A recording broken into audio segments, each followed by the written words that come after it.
Good evening and thanks for joining us. I'm Bruce Frisco. Todd Battis is on assignment tonight. It is Friday, February 13th. This is CTV News. Tonight, beyond the tipping point, reaction to a dire warning about the state of healthcare. A beer tax backlash. Producers say it's time to kill the automatic increase. It's a sunny start to the weekend with flurries and light snow developing Saturday night into Sunday. Live from our Maritimes News Center, this is CTV News at 6. Here is Bruce Frisco. Good evening. We begin tonight with an ongoing manhunt in New Brunswick. An emergency alert blasted phones and televisions in parts of the province just after the noon hour today, warning people about an escaped inmate from Shediac who could be armed and dangerous. Police are on the hunt for this man, 35-year-old Todd John Lewis. RCMP say he escaped the Southeast Regional Correctional Center last night by jumping a fence and then heading toward nearby Highway 15. Lewis is 5'7", 146 pounds with blonde hair and blue eyes. Mounties believe he could be in the Moncton area. They're urging people who spot him to steer clear and instead call 911. Reaction continues to roll in across New Brunswick tonight to a dire warning from a top health official yesterday. The woman in charge of Horizon Health insists surgeries may have to be canceled if more hospital beds don't become available. She says facilities run the risk of becoming nursing homes unless changes aren't made soon. CTV's Laura Brown has reaction. Arthur Perry spent 17 months in hospital, waiting for a bed at a local nursing home. His daughter says the staff were wonderful, but the year and a half was difficult. His mental health really started to decline because, he was depressed. He thought he was going to end up dying there and staying there forever. He finally got a placement in October. Perry passed away just 3 weeks ago at 100 years old. Her father's experience has inspired Poirier to speak up for seniors going through the same wait. The words that they use and so on to describe what's going on in our healthcare system usually depicts seniors as the villains, right? They're getting sick, they're clogging it up, we're having to hold them here in the hospital, there's nowhere for them to go. But sadly, I think that's just smoke and mirrors to cover up a system that's sadly in need of repair. Horizon Health CEO Margaret Melanson insists hospitals are past a crisis point, that 40% of beds are occupied by patients in limbo. They have no medical reason to be there, but need more care than they can access at home. So they wait in hospital for a long-term care bed. Melanson claims there's simply not enough space for everyone. We will have surgical interruptions because we will not have any other places to place patients. I agree with Margaret. Richard Lozier feels years of excuses got us here. Successive governments chose not to build enough nursing homes because of money, staffing shortages, and a concern that those buildings would sit empty after the baby boomer generation was gone. Which is not true. We know in 20 years' time, the group that are 75 and older are going to be double than the one today. Lozier repeats Poirier's message that seniors are not the problem. We have to respect the people that helped build this province. And sometimes we forget that because we're caught in the crisis. And it is a crisis. I want to repeat myself. This is a crisis. Laura Brown, CTV News, Fredericton. Speaking of Fredericton, here's a live look right now. Officers Square, where it is currently -5 degrees. Good opportunity to get our first look at the weather. And for that, we head over to Kaylin Mitchell in the CTV Atlantic Weather Center. It was nice to see the sunshine today. Yeah, absolutely. And as you can see, it's a pretty nice evening around the Maritimes. Nice, but chilly. Temperatures in most cases are at least a few degrees below the freezing mark now. We're headed into a pretty typically cold February night as conditions remain mostly clear for the region. And mind the wind as well. It's still breezy out of the northwest, being sustained between around 10 and 20 kilometers per hour with some gusts up between 20 and 40 kilometers per hour. The winds will continue to diminish as we make our way towards midnight. Taking a look at things on radar and satellite. Not much to show you as far as cloud cover goes across New Brunswick, most of Nova Scotia, Prince Edward Island. Partly cloudy conditions for areas of Cape Breton. The fact that we're underneath a little ridge of high pressure means that the rather clear conditions for most of the Maritimes are expected to continue as we take a look at a cloud outlook later into this evening and even into the overnight hours. That does make it a pretty ideal night for some night sky viewing. Here's a couple things you can see in that night sky.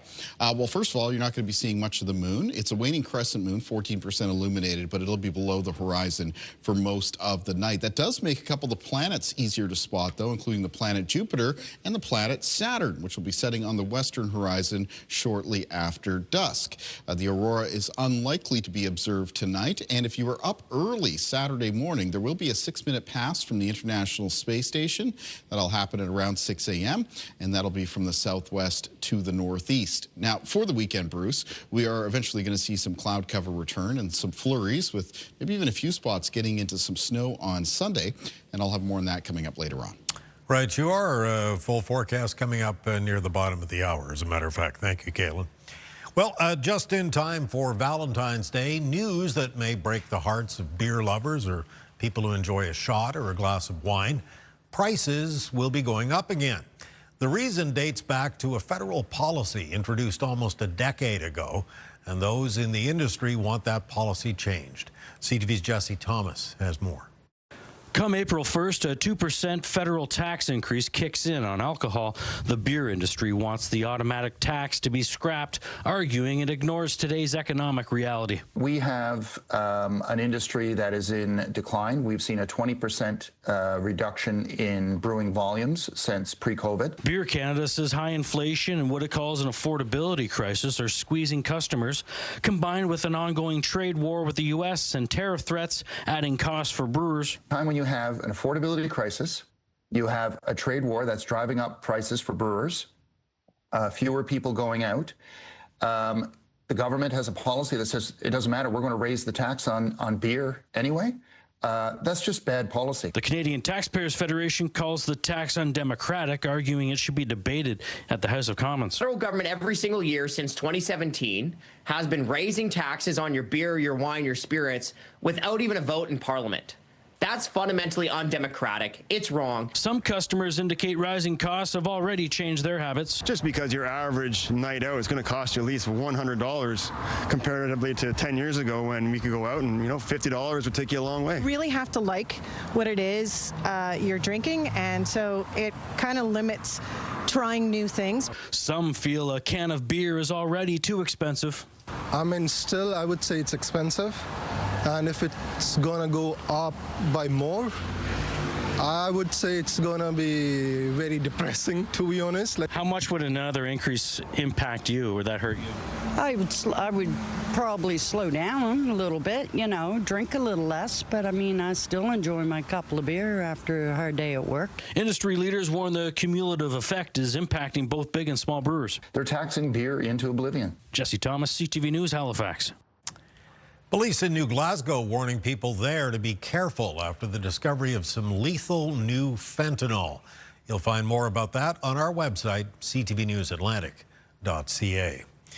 Tim Houston's government is ordering all provincial employees back to the office full-time by the 20th of April.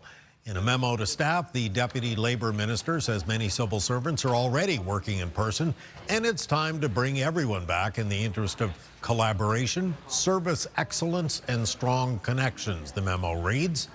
Officials say they're providing 60 days notice for employees to make necessary arrangements, but add everyone will have to be flexible at times. The NSGEU is furious about this, noting employees will have to shell out more for gas, and parking and traffic in some areas will only get worse. They're urging concerned members to reach out to their union ASAP. New Brunswickers have one more week to share their thoughts in the upcoming budget, which is expected to include some difficult choices. Here's CTV's Nick Moore with the pre-budget consultations and what they've included so far.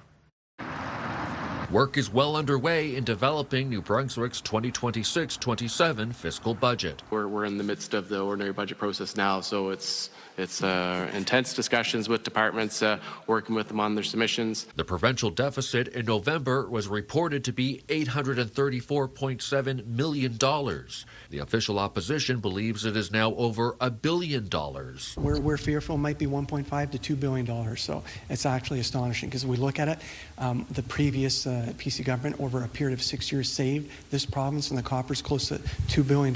It's going to be a difficult budget. The Premier has made it very clear about that. The Liberal government has titled its pre-budget discussion paper as being all about difficult decisions. Nobody wants to see cuts in services. Nobody wants to see increase in their expenses. But the reality is something's got to give when we have such a high deficit. The New Brunswick Association, representing more than 100 museums and historical sites, has issued what it's defined as a call to action, saying those locations are at risk in the budget. The Green Party says rural areas are bound to take the biggest hit. Targeting schools for closure if there's under a certain number of students, that can destroy the economy of small communities, and half of our province is rural. The pre-budget consultation process will finish next Friday. Nick Moore, CTV News, Fredericton. Ottawa is spending more than $600,000 to help keep youth off the streets and out of gangs in St. John. The money will support a pilot project that aims to help youth at their most vulnerable, steering them onto a different path. CTV's Avery McRae has details.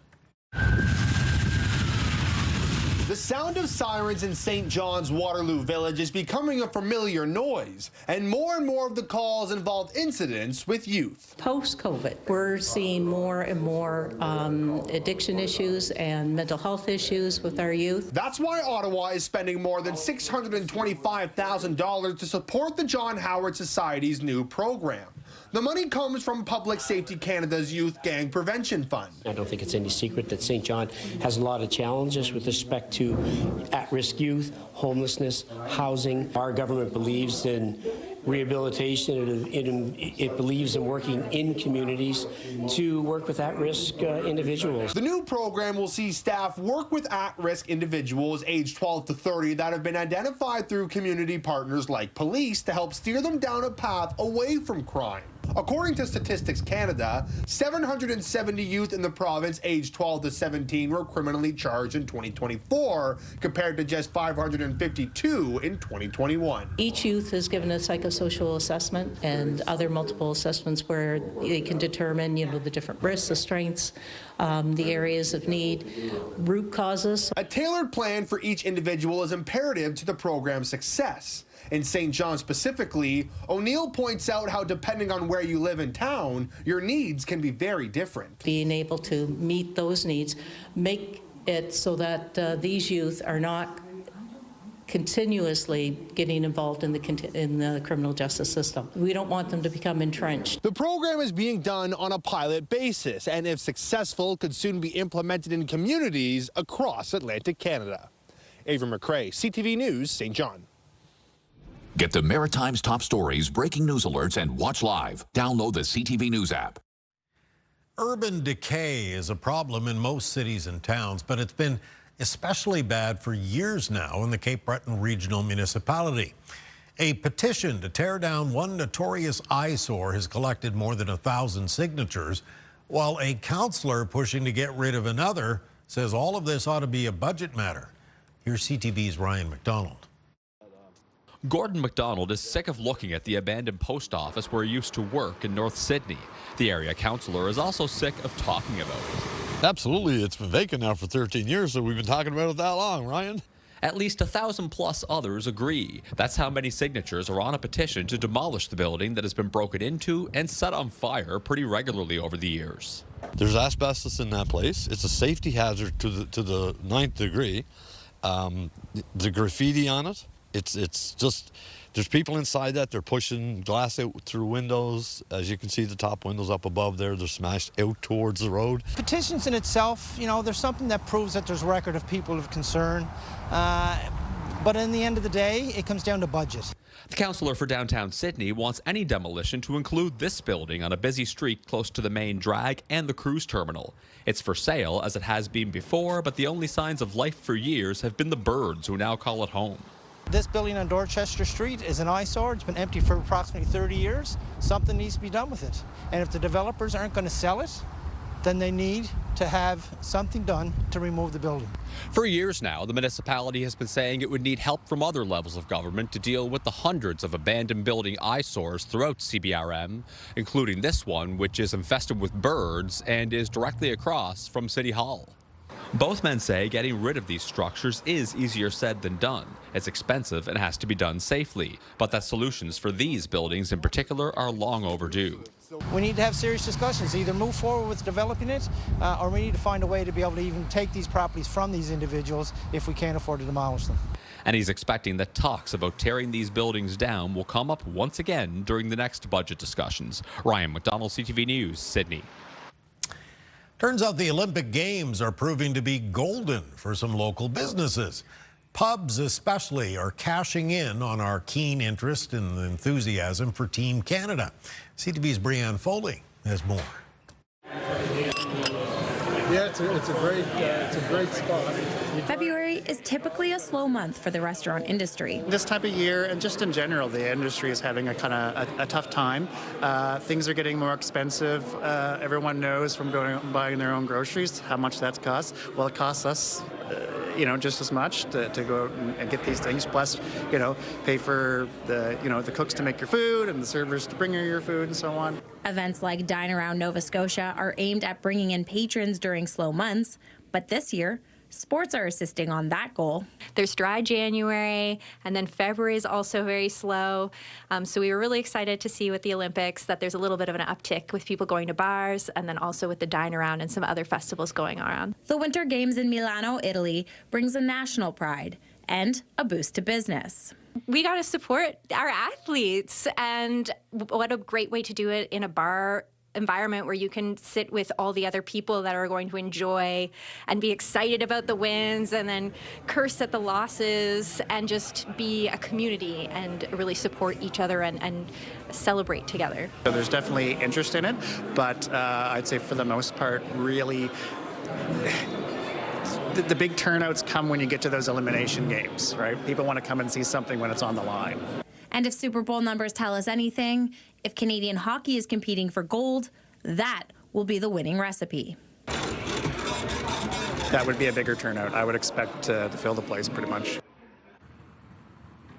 Yes, well, I did speak to a few other bar and pub managers around the HRM, and the general consensus was that hockey brings in the most amount of calls and crowds. Now, if Team Canada is in that coveted gold medal game, those restaurants and bars are going to be applying for a special liquor license in order to open their doors early on February 22nd, as puck drop will be at 9:10 a.m. 9:10 a.m. All right, thank you, Brianne.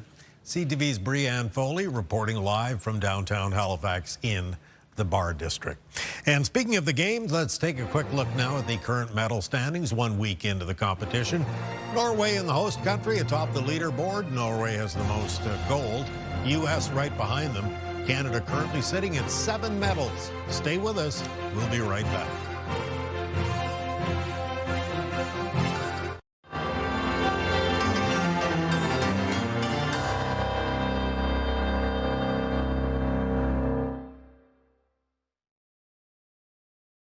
Among those grateful for this long weekend, but parents and students at Halifax Elementary School are actually kind of excited to go back next week after waiting years for construction of their new school to wrap up. CTV's Vanessa Wright takes us on a tour.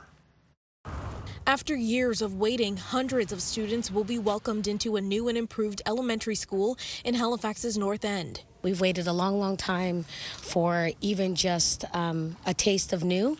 And here we are in this modern school that will, be a hub for the community. Construction on St. Joseph's Alexander McKay Elementary School started in 2018 and was only supposed to be a renovation. But the province decided to gut it and make it brand new, which caused a lot of delays. We had some labor issues with trying to attract some material slowdowns during COVID and other things. So yes, it was an absolute endeavor to get from point A to point B. Communication should have been better, and we should have known a lot sooner about what was going to happen and how things were happening. But they say it was all worth it for the chance at giving students modern spaces, including a cafeteria, library, and gym, which they never had. You know, things are moving with technology these days, and so they're really coming back to a learning space that will fit what's going on in the world. Though the school's principal says the biggest win is that it addresses accessibility concerns. To have our students be able to walk in groups with families, greet them, stay after school. With busing, we weren't allowed to stay after school to have any kind of programming or extracurricular things. So this really will truly be back to being the community hub. The school can hold 515 pre-primary to grade 6 students. Classes start on Wednesday. Vanessa Wright, CTV News, Halifax. Thank you, Vanessa. Still to come, mostly sunny around the Maritimes tomorrow, but will it last? Kaylin will have those details when CTV News at 6 continues.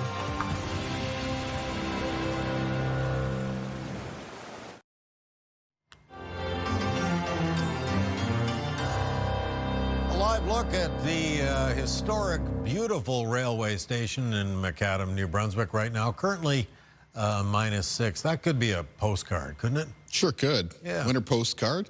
Definitely many scenes like that around the Maritimes right now because we have a decent amount of snow on the ground for much of the region, especially after the past couple of weather systems have moved through. There is some snow in the weekend forecast, so we're going to talk about that next system that's arriving.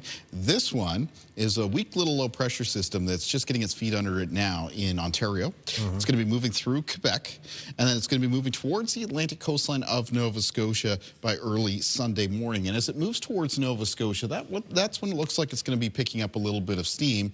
And when the initial flurries or lighter snow with it could turn over to a little bit more persistent snow on Sunday for a few spots. So let's take a look at the timing of this. So first of all, as we make our way through the first part of the day on Saturday, it's mostly sunny or with a little bit of increasing cloudiness around the Maritimes. Now by mid to late afternoon, the first of some light snow and some flurries show up in the northwest of New Brunswick. The light snow and flurries will then become more widespread for that province, along with a chance of flurries in the southwest of Nova Scotia as we move through Saturday night. And then by Sunday morning, you can see that the snow and flurries is expected to be more widespread around the Maritimes. And at that point in time, it looks like a couple bands of what could be some steadier snow will develop. Here's one of those bands you can see stretching from the Atlantic through the Halifax area and then back towards the Annapolis Valley. And another band that's a little bit further towards the east. Again, coming off the Atlantic, but this one up through parts of Cape Breton and wrapping back towards Prince Edward Island. Now, there's still some time to see some change where those two bands of snow are going to end up, but they should have some moderate snowfall rates with them, and that could allow for the accumulations to add up a little bit more for a few areas in particular. So as we take a look at a snowfall outlook for this weather system, initially moving through late Saturday and into early Sunday, when it comes in, the light snow and flurries, it's maybe some amounts that locally could be as high as maybe around a few centimeters. But then as it continues through the day on Sunday and ramps up a little bit, potentially, for parts of Nova Scotia and maybe even a couple spots of PEI, you can see that here and there, a couple pockets of 5 to 10 centimeters of snow are showing up. So most in the Maritimes will likely pick up amounts ranging from trace up to around 2 to 5 centimeters from the light snow and the flurries with this weather system, but certainly the potential that at least locally there could be as much as 5 to 10 centimeters of snow, and really watch for that up and down the Atlantic coastline of Nova Scotia, especially into the east, including Cape Breton, and maybe even a few spots for Prince Edward Island as well. Summerside, it's been one of those areas that's been indicated that could get some snowfall amounts just over the 5 centimeter mark. So taking a look at the winds in the forecast for tonight, they do get a little bit lighter moving towards midnight. They remain mostly out of the northwest. Tomorrow's winds out of the west and southwest for the Maritimes sustain 10 to 20 kilometers per hour with some gusts between 20 and 40. We are headed into a little bit of a colder night. Most of the lows for Nova Scotia tonight falling into a range of around -7 to -12, except between -5 and -7 on parts of the coast. Down to around -11 for Charlottetown and Summerside. And the low temperatures for New Brunswick tonight, mostly between -10 and -17. Here's your highs in the forecast for Saturday, between 0 and -6 in the north of New Brunswick. Increasing cloudiness and some flurries moving in for the evening and nighttime hours. Central and southern areas of New Brunswick with high temperatures between -2 and +1. For Prince Edward Island on Saturday, the high temperatures for most communities between -2 and -4. In the east of Nova Scotia, the high temperatures between around -3 and +1. +1 there at New Glasgow and Antigonish. Ecum around -1. Amherst for tomorrow near -1. 0 for Truro. City centres, Halifax and Dartmouth, high temperatures near 1 degree. And same thing goes for Chester and Lunenburg. Moving down the South Shore, Shelburne with a high of around +1. 2 for Yarmouth and Indianapolis Valley on Saturday. High temperatures near 1 degree. Taking a look at the 7-day outlook for New Brunswick coming up on Sunday. It's flurries in the forecast, and then on Monday it's a mix of sun and cloud. Some more flurries returning on Tuesday of next week, then a mix of sun and cloud for Wednesday, and looking at some fairly sunny conditions so far on Thursday and Friday. For Nova Scotia, the outlook coming up on Sunday, this is a mixture of snow and flurries across the province. Again, the snow could be a little bit steadier around the Atlantic coastline into the east of the province. A mix of sun and cloud on Monday. Flurries in the forecast for Tuesday of next week. A mixture of flurries and showers possible on Wednesday, and then a mix of sun and cloud follows for Thursday and Friday. And for Prince Edward Island, some periods which should be mostly some lighter snow on Sunday. And that's followed by flurries on both Monday and Tuesday of next week. Cloudy periods on Wednesday, and a mix of sun and cloud through Thursday into Friday, though Friday with a chance of some flurries, Bruce. Okay, thank you, my friend. Wake up weather still to come tonight. Next, we'll chat with a retail analyst about Valentine's Day spending. And we have this story coming right up. Hi, everybody. It's Jen Grant. I am here with the beautiful Katie Kelly talking about my new record coming out on March 6th, Queen of the Strait, and the multimedia tour, Cradled by the Waves. We're taking across Canada and across the Maritimes, so stay tuned for more coming up. Okay, so happy long weekend and happy Valentine's Day to all of you. We are giving away our Destroy Your Debt $100,000 next week. Tune in, it could be you. Yeah, you could be the winner. Hold your phone.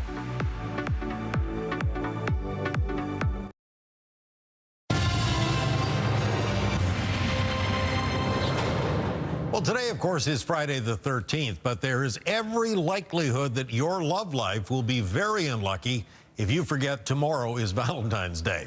Christmas and New Year's, of course, only about 6 weeks ago, and Valentine's is the ultimate Hallmark holiday. A little something to kind of lighten the mood as we trudge through the second half of winter. For retailers, though, it's traditionally been a pretty welcome event. Joining us tonight to talk about it, we are always happy to welcome our friend, retail analyst and author Bruce Winder. Thanks for joining us tonight. Bruce, great to see you. Yeah, thanks for having me on.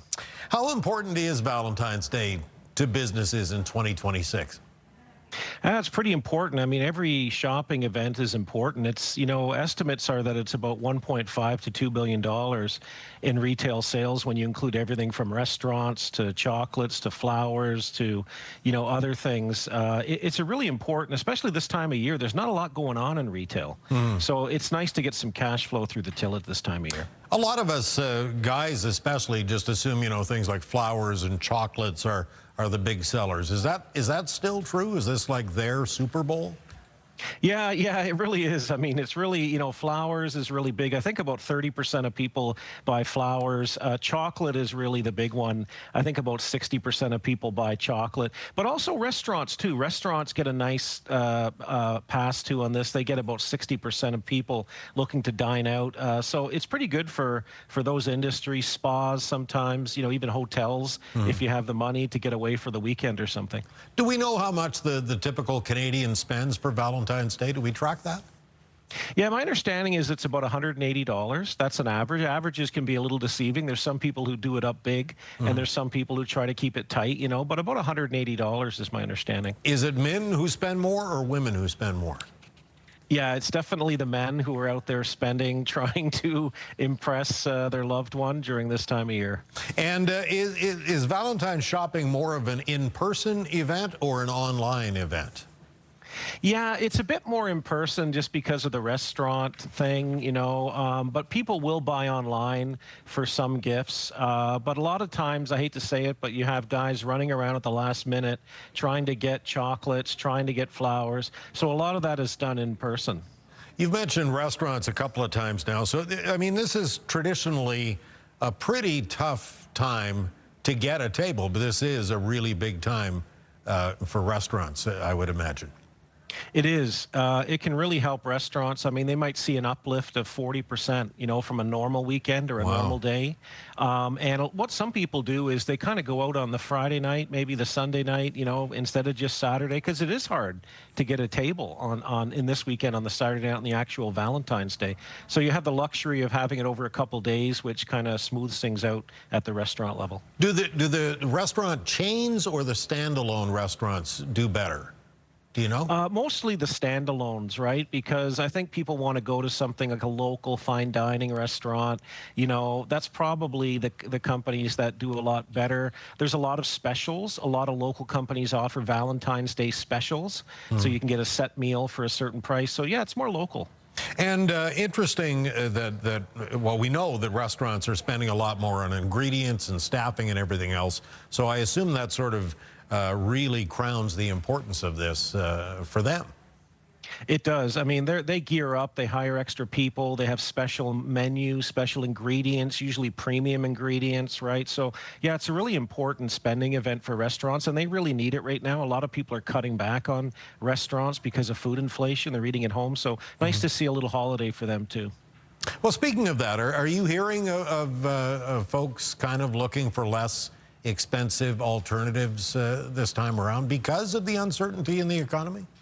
I am hearing some rumbles about that. I mean, I think people are looking. Some people are looking to do it a little cheaper if they can. Some people might buy grocery food and make the meal at home for their loved one, or they might just kind of channel down a bit with gifts, and sort of smaller packages of chocolate. Flowers might be something they can, eliminate because those are pretty expensive. So, yeah, you're going to see certain segment of the population sort of cut back where they can, but it really depends on their economic situation and how long they've been dating or how long they're married, I think, too. I guess that's true. What's your advice then for folks who might be stressing about the financial aspect of Valentine's Day this year?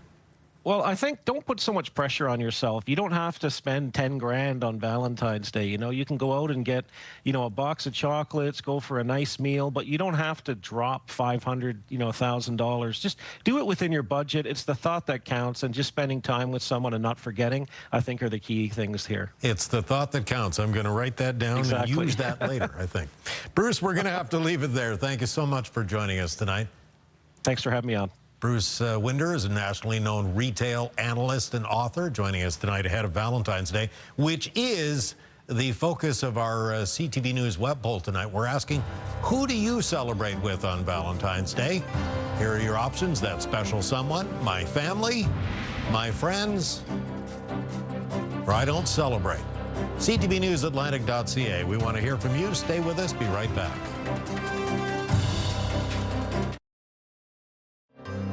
February is Black History Month, recognizing William Perley Oliver.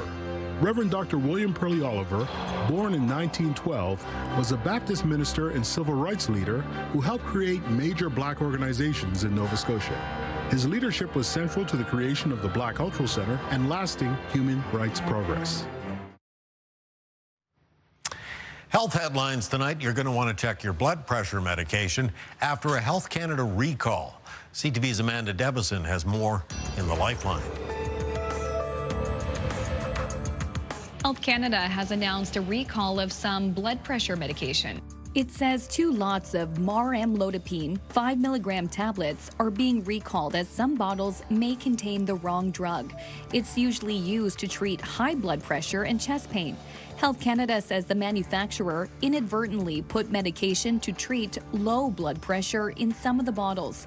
The correct tablets have 8 sides and are white to off-white in color and have the numbers 2-10 and 5 printed on them. The United Kingdom's regulatory body for medicine and healthcare products has issued a warning over popular weight loss drugs for a rare risk of vision loss. It has to do with drugs using GLP-1s sold under brands like Ozempic and Wegovy. They're usually prescribed to patients with type 2 diabetes or for weight management. The UK's regulatory agency says in extremely rare cases, they can reduce blood flow to the front of the optic nerve, causing sudden, painless vision loss in one eye. The agency says studies suggest it could affect up to 1 in 10,000 people taking semaglutide. Finally, that daily cup of coffee is doing more than giving you a jolt. It could also be protecting your brain from dementia. New research shows drinking caffeinated coffee or tea daily is associated with better long-term cognitive health. According to the study published in JAMA, those who enjoyed 2 to 3 cups of coffee or 1 to 2 cups of tea a day saw the biggest impact, with midlife coffee drinkers seeing about an 18% lower chance of developing dementia later in life, and 14% of tea drinkers seeing a lower risk. Researchers did not see the same benefits in people who chose decaffeinated options. With Health and Medical News, I'm Amanda Debison for the Lifeline.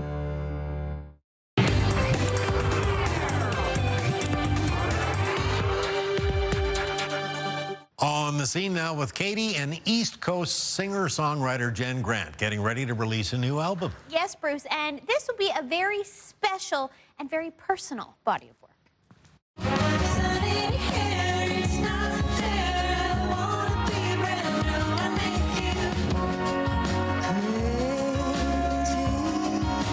Jen Grant gets personal with her latest album, Queen of the Strait. It's actually kind of an homage to my mother. The record draws on childhood memories, like traveling across the Northumberland Strait as her parents navigated a difficult separation. Basically, how our mother turned heartbreak into a series of adventures and magic, and instilled that in us. These stories carry into the album's lead single.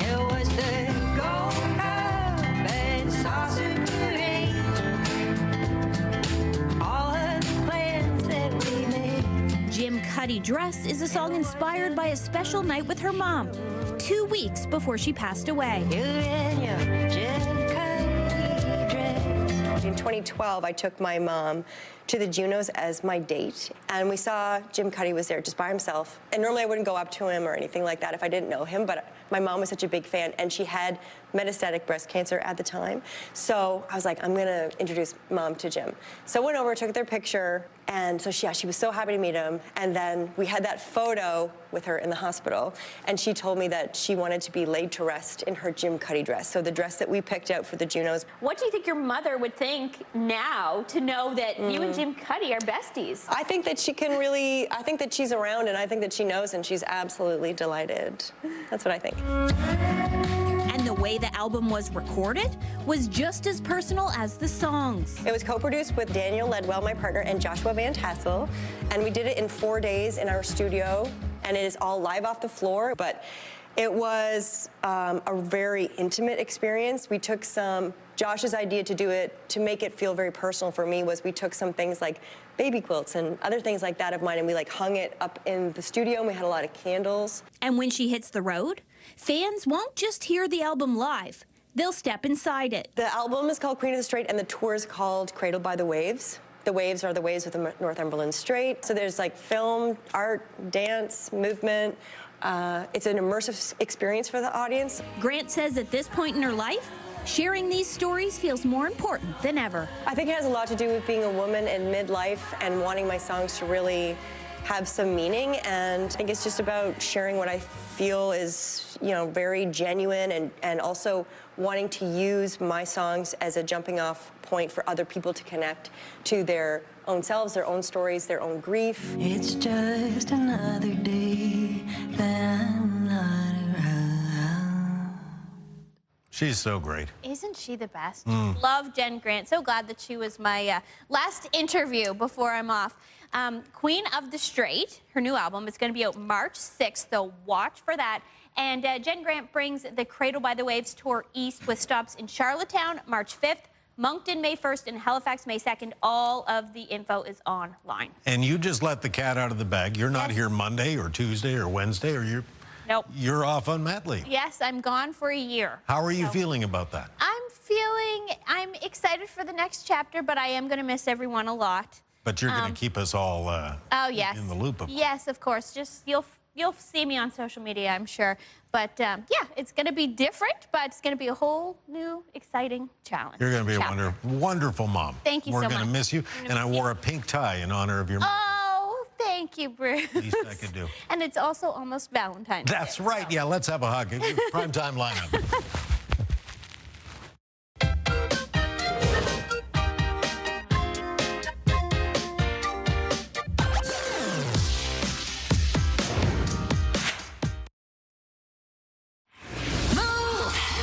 With Aaron and Peter. Did you hear we're giving away 30 trips to right here, Beaches, Turks and Caicos with Password to Paradise? Listen for your passwords every 2 hours from 6 a.m. to 6 p.m.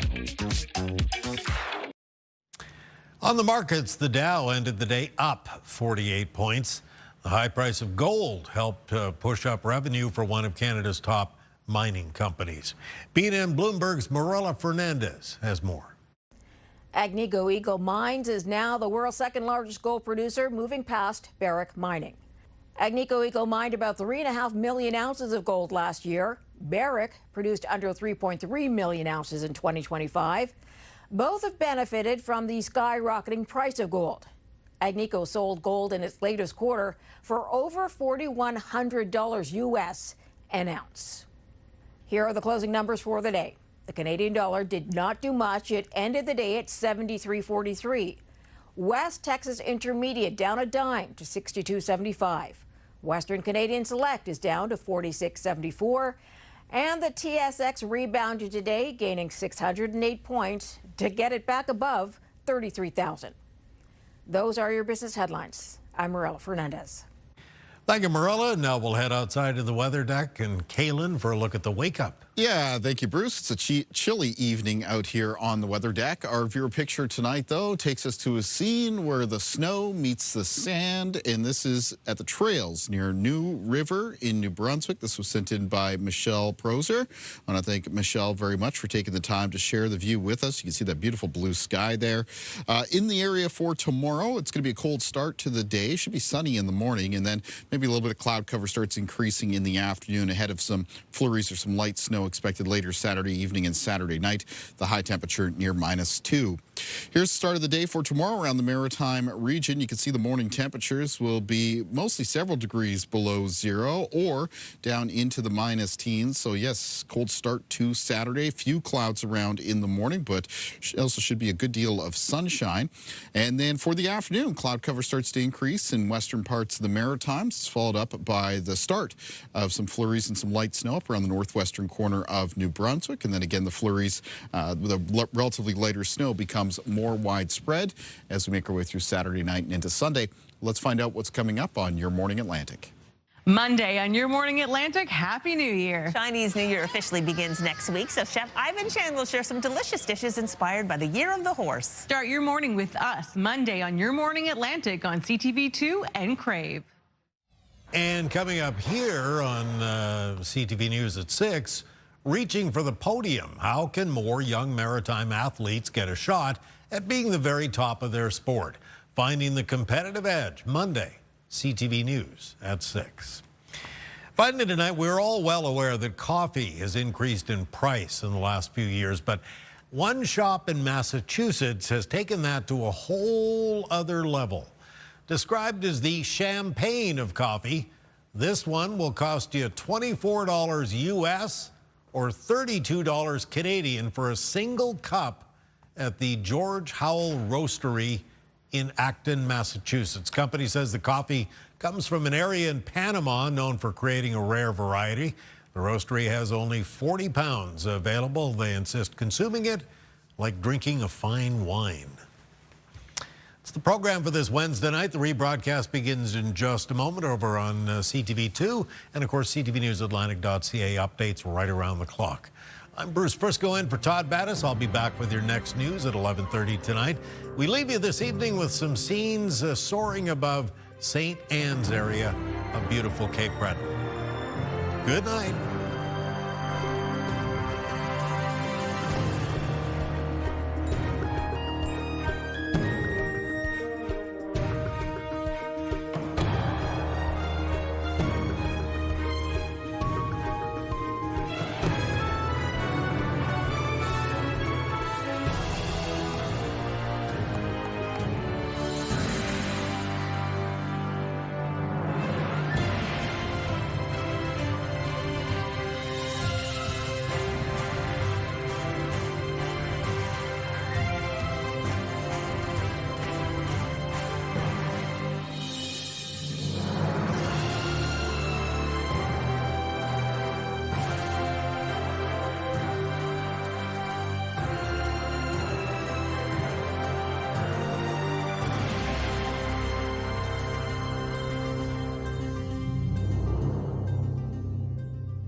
CTV News, the Maritime's #1 newscast. Watch live on Crave.